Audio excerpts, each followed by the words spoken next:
దేవుడు మర్చిపోతారేమో. మర్చిపోవద్దు. ఎందుకో తెలుసా?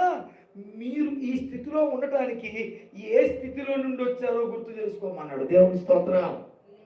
పాముల మధ్య నడిపించాడు దేవుడు మిమ్మల్ని. తేళ్ల మధ్య నడిపించాడు దేవుడు మిమ్మల్ని. ఐగుప్తు పరో బానిసత్వపు కట్టలు తెంచాడు మిమ్మల్ని. ఇనప కొలిమి నుండి విడిపించాడు మిమ్మల్ని.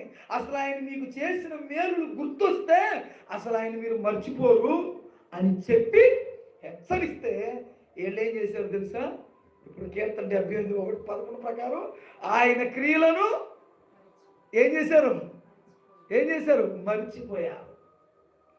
దేవుని వాక్యం విన్న ప్రియమైన దేవుని బిడ్డలారా, ఈనాడు ప్రపంచంలో కూడా అట్టే ఉన్నారు మనుషులు.